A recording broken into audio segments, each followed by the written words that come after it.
Listen up, my friends. I got a theater pick that you won't want to miss. Get your tickets now to Timeline Theater Company's Chicago premiere of Debate, Baldwin versus Buckley. Presented in partnership with the American Vicarious and the Theater School at DePaul University, the show depicts the historic debate between author and civil rights leader James Baldwin and William F. Buckley Jr. The reader calls it a razor-sharp dissection of the ugly truths of race in America. Debate, Baldwin versus Buckley is running now through March 2nd at the Cordo U Commons on DePaul's Lincoln Park campus. Visit timelinetheater.com for more information and tickets.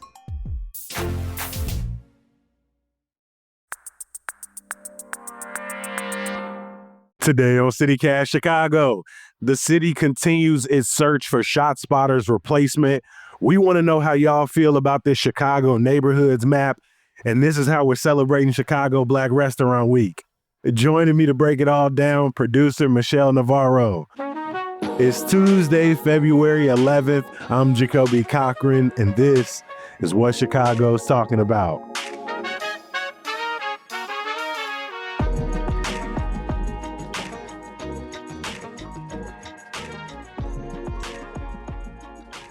Morning, Michelle. How you feeling, my friend? Good morning, Jacoby. I'm doing great. The Super Bowl was so good. It was just such a good show. And personally, usually I could care less about sports, but whenever there's like high stakes, like you have to get involved, you know? And Kendrick Lamar's halftime show was incredible. 100%. I mean, yeah, the high stakes of the Chiefs going for a 3-peat with seemingly everybody outside of Kansas City rooting for their demise really set up for an interesting game. And I did not expect a blowout. I did not expect them to get their ass whooped up and down the field for most of the game. A very BTA showing. But yeah, the halftime show. I think we're going to be talking about that performance for years to come for a number of reasons. One, because people love to like break down the details, go back into a performance after the fact, for all the Easter eggs they didn't catch during the performance. And so I think that's going to carry people for the next couple of weeks.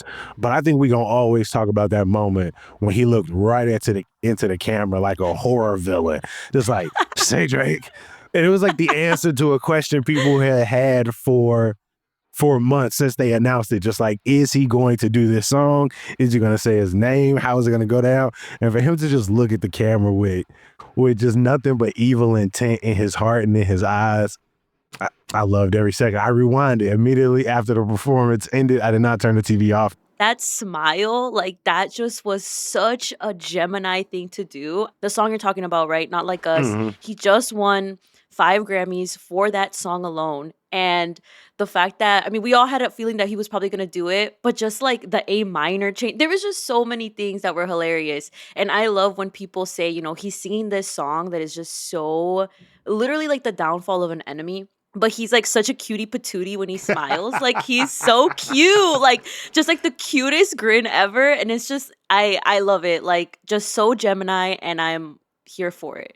There are so many parts that I'm going to keep going back to remembering, but I think one of the coolest and maybe underrated parts was when like 7,000 people came out of that car through the truck and through the side doors.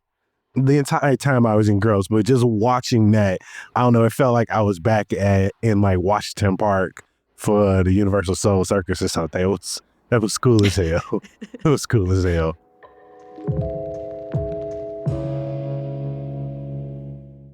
Every single Tuesday, if you're new to the podcast, we talk about some big stories that might have happened over the weekend or stories that we're watching, but we also look forward to some events we're excited for.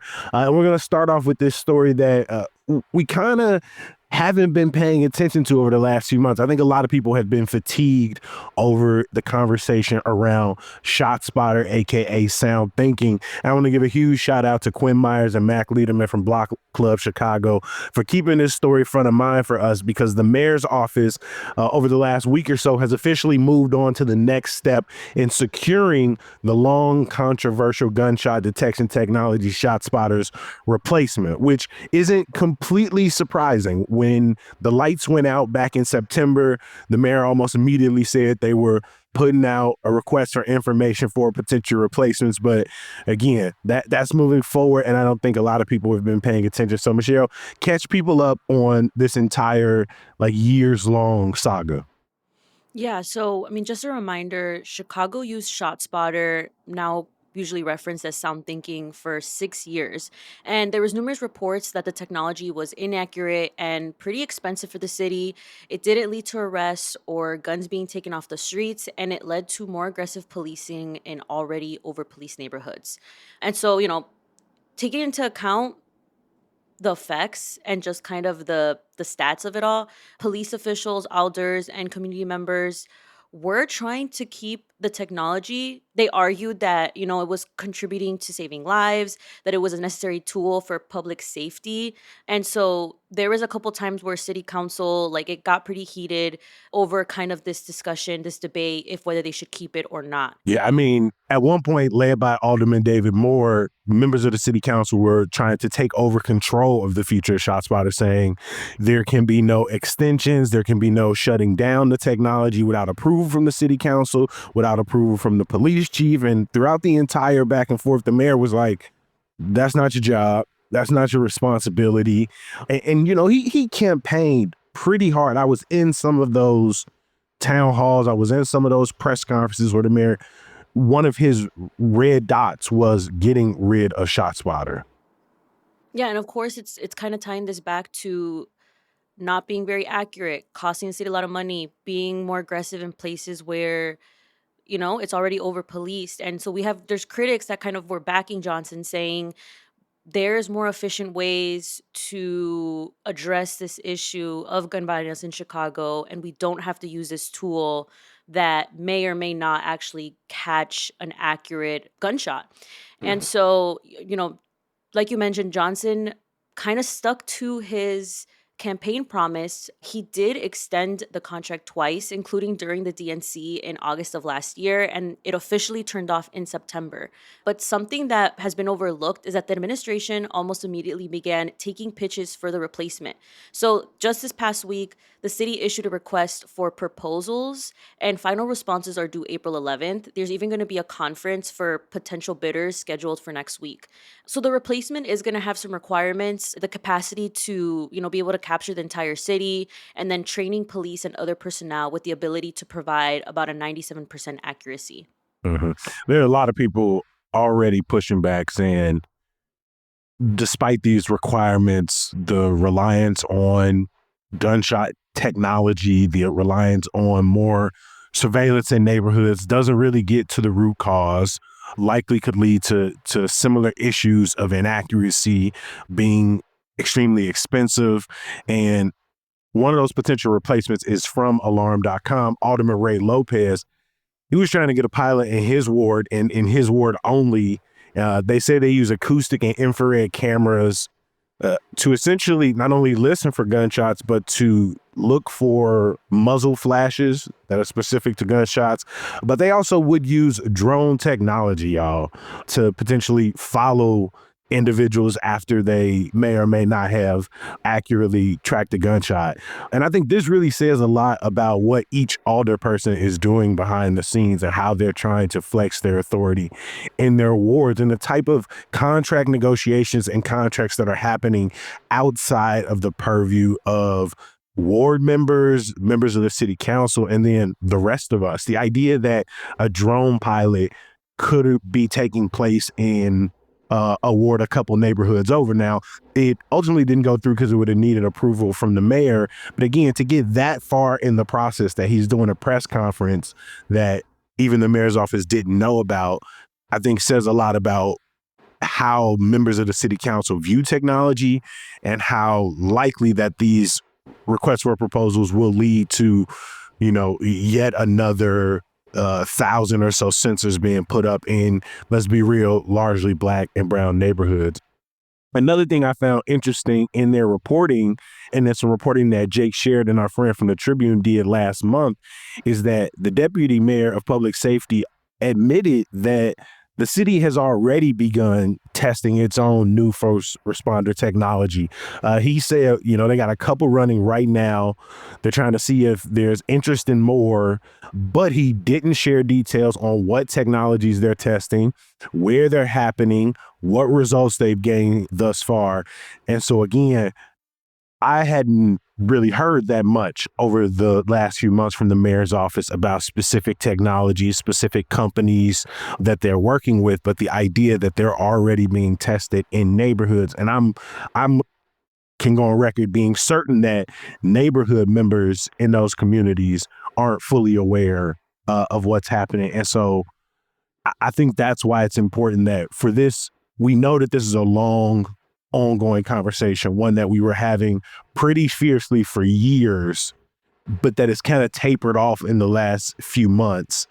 But I think it's important for stories like this to still get some attention because so much could be happening behind closed doors if we turn our attention away. And even if we are paying attention, there are things like these tests that are going on that we're not all fully aware of.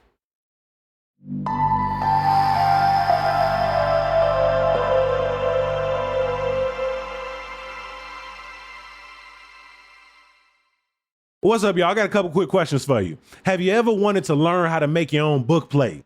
What about study the history of flamenco?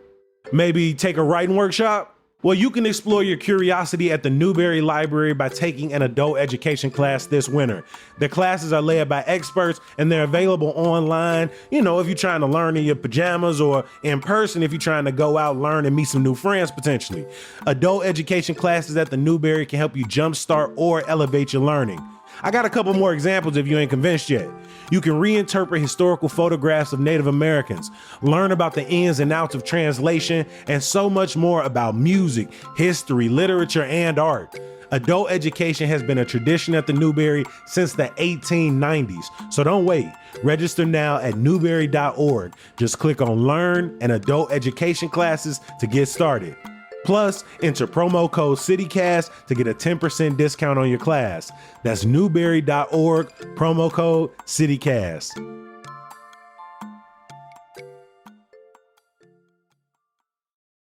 Thanks to some researchers at the University of Chicago, there is a new neighborhoods map floating around that some folks got a lot of things to say about. It's part of the Chicago Neighborhood Project. As most people know, Chicago is known as a city of neighborhoods, but we don't technically have official neighborhood names. We are a city of community areas, which over the last 100 years got various levels of sort of recognition and made sort of authority around the city. But even those names, sort of depending on where you live, where you grew up in the city, people sort of fight over where the boundaries exist. Some community areas, no one calls their neighborhood that. And so the neighborhood name is more prominent. At some places, the neighborhood and the community area are one and the same. So I'm always intrigued when people publish these neighborhood maps. And these University of Chicago researchers got nearly 6,000 people to respond to offer up different boundaries, different neighborhood names. They identified over 120 different neighborhood names. Michelle, what are some of your first thoughts going through the map? Yeah, I think it's so interesting to look at, of course, growing up, you're pretty like well aware of your neighborhood boundaries. Like you kind of make your own personal map, even if it's not exactly what it is. And so this was a super intriguing project to kind of look at, since the 1920s when like these two like sociologists came up with our map, how much things have changed. Of course, we've talked a lot on the show about, the effects of gentrification, how we've seen neighborhoods kind of change within the last 10, 20, 30 years. And so something that really stood out to me, being from the Southwest side, the original map that has the community areas didn't have neighborhoods like Pilsen and like Little Village, even though they've become these like staple neighborhoods on the Southwest side, very well known, very popular. And so that's something that immediately stood out because it's something that I guess I just didn't really notice either, that they weren't officially on there. But now, of course, people include them in. And something that was interesting that Francia Garcia Hernandez at Block Club found was that a lot of locals, a lot of residents kind of see Pilsen and Little Village as these staples that need to be named. But something else that's interesting is that Pilsen kind of swallowed up a lot of space around it, which I think it makes sense because, you think about people who moved to Pilsen, it's a it was a trendy area. It got gentrified in the last 10, 15 years. And so a lot of people kind of who moved to Pilsen end up living in the outskirts and then still consider it because they're moving there for Pilsen. Back of the Yards wasn't in the original map, and it still isn't in the new one, which I think is really interesting. And so Francias talked to some locals, and they said how they kind of felt overlooked by this because there is a lot of people who claim Back of the Yards growing up. I mean, there's Hmm. 47th Street. That's always kind of been like, for me, like the center of Back of the Yards. And so you really do feel the community when you pass through it, but it makes you wonder, if you're someone who really like lives in an area, knows the area well, grew up in the area, and kind of like how interesting it would be to like not see your area in a map. That area, the community area, has been recognized as new city. And so I think it's funny that no one really ever calls it that. Like, it's just something that when you look at Google, it may pop up, but it's not really what it is. What about you, Jacoby? Any like things that you found that were interesting in the new map? I mean, as you can imagine, some of my first instincts was to like scroll to places that I grew up. And it was interesting in parts of like Inglewood, Chatham, where you would see like just a gray box because they maybe didn't get enough respondents. Mhm. Uh, and then you would see neighborhoods on like the southeast side, like Hyde Park, just sort of just absolutely swallowing up Mhm. all of Washington Park and Jackson Park. Like, damn, there ain't no Kenwood no more, Woodlawn, and there's no Greater Grand Crossing on the south side. So Mhm. similar to you talking about back of the yards, I can't imagine the south side where there's no Greater Grand Crossing. Right. And for me, that, you know, around 75th, the South Chicago, that's kind of just innate to me. It just makes sense. But then to also listen to how, just depending on who you talk to, the little fractures, like on the Northwest side, a guy said, there's a difference between North Mayfair and South Mayfair, which I'm going to keep it all the way real with you. If you just ask me straight up, like, a couple years ago, Jacoby, where is Mayfair at? I wouldn't even been able to point to it on the map. That's real. But to know how even inside of Mayfair, which is near Albany Park, Jefferson Park, that even inside of that small neighborhood, there are these divisions. Whereas, again, I understand that for some people, there's a difference between like North and South Austin with the Green Line, or it's North or South Pullman.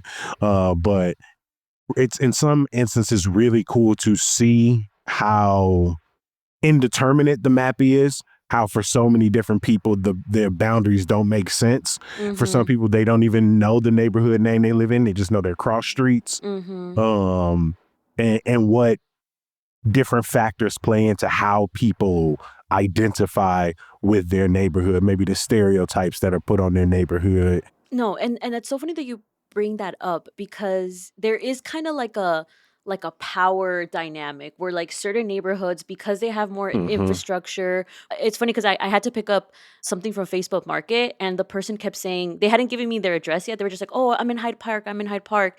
And then once me and my girl pull up, I'm like, this Kenwood, like this is definitely not Hyde Park. Like we're still far as hell from Hyde Park. But again, like I was just thinking in my head, I'm like, I guess they just kind of it's because Hyde Park is going to be more recognizable to more people. It's almost like it becomes easier to just say what the closest, most well-known neighborhood is. And so similar to that, I think that's really why Pilsen, also like Hyde Park, kind of swallowed up some more of the land around it because it's just easier for people to kind of recognize that area. Hmm. Yeah, like out in Roseland, I feel like people who live in Rosemore are very clear about that. Similar to like Ashburn to Auburn Gresham. But if you look on the map, it's so much more divided, undetermined. The lines are much more jagged versus like Lakeview and Lincoln Park. There's like that line runs straight up diversity from the lake towards the highway. And there when I was reading through the recap, there wasn't a lot of pushback between what those boundaries were in like neighborhoods like that versus, again, once you come down into maybe Chicago Lawn or Gage Park or Beverly, where I'm looking at this, I'm like, damn, I don't think Beverly that big, G. And maybe it is, and I'm tweaking. I don't think it's that big, G. I want to hear from listeners. We will drop a link to the map in our show notes. Please let us know at 773-780-0246. Leave us your name, your neighborhood, and let us know your thoughts on the map. Did it accurately represent what you think your neighborhood or your community area looks like?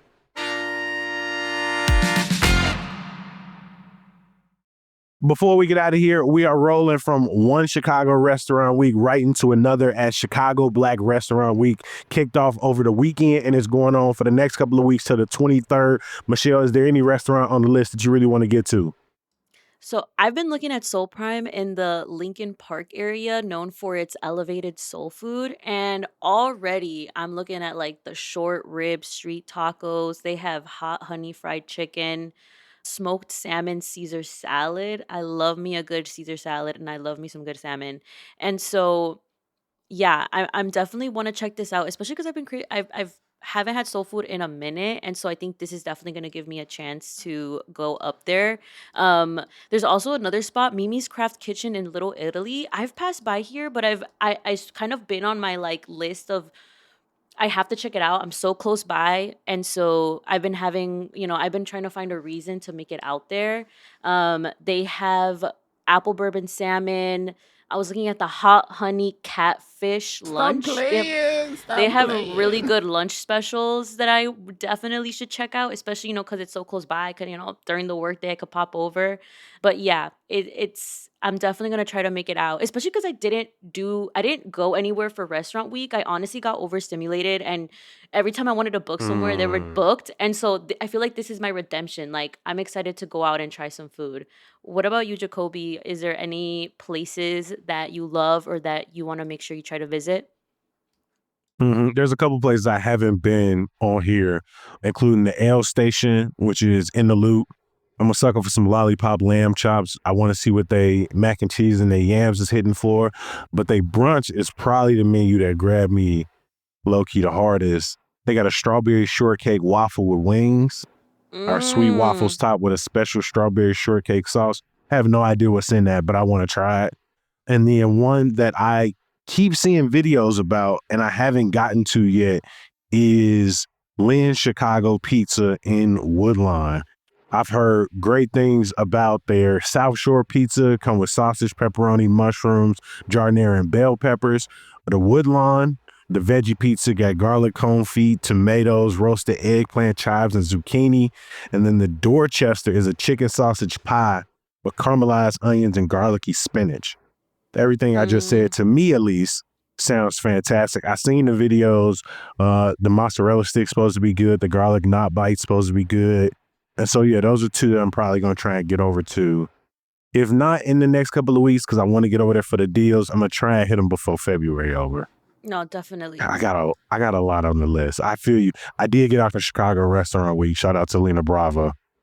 No, yeah, I definitely just missed the mark. I wasn't paying attention, and every time I would look for something, it would be packed. So I was just like, you know what? It's not my moment, but I am going to definitely take advantage of Black Restaurant Week. There's also a lot of events going on. So I know tonight there's karaoke night at the Bistro on Sterling in Okay. Flossmoor.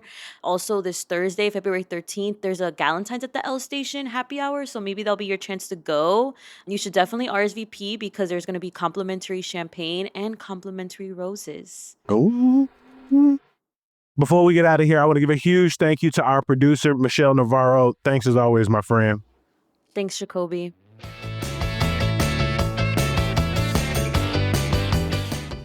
One more thing before you turn your podcast app off or switch to another one.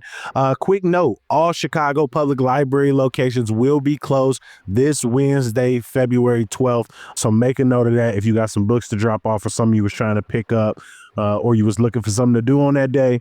You're going to have to look for other days for the library, but trust me, the calendar is packed for you.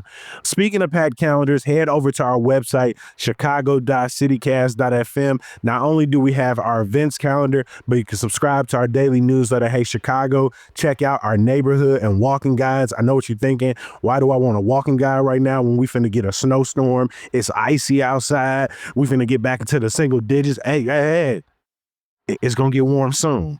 So just like save them in your back pocket. Also, we are getting very close to our 1,000th episode here at CityCast Chicago, and we are collecting 1,000 things we love about Chicago, and we need your help. So also at our website, please add to our list. It could be something very specific like this dish your cousin make over in Woodlawn. It could be a play you saw up in Jefferson Park. It could be a mural you saw over by Midway. It really don't matter. Specific or general, add it to the list. One more thing, some good news. The Shed Aquarium needs your help in naming their newest beluga calf. And they got a couple of options for us to choose from, y'all. Is it a Campbell? Is it a Kincaid? Is it a Lucas? Is it an Opus? Well, the baby calf, which was born this summer, needs a name. They need your help. Naya and Beethoven, its parents, is looking for you to add to their family. You got until February 27th, my friends. We'll drop a link in the show notes. As always, we appreciate you for listening and reading. We're going to be back bright and early tomorrow. We'll talk to you then. Peace.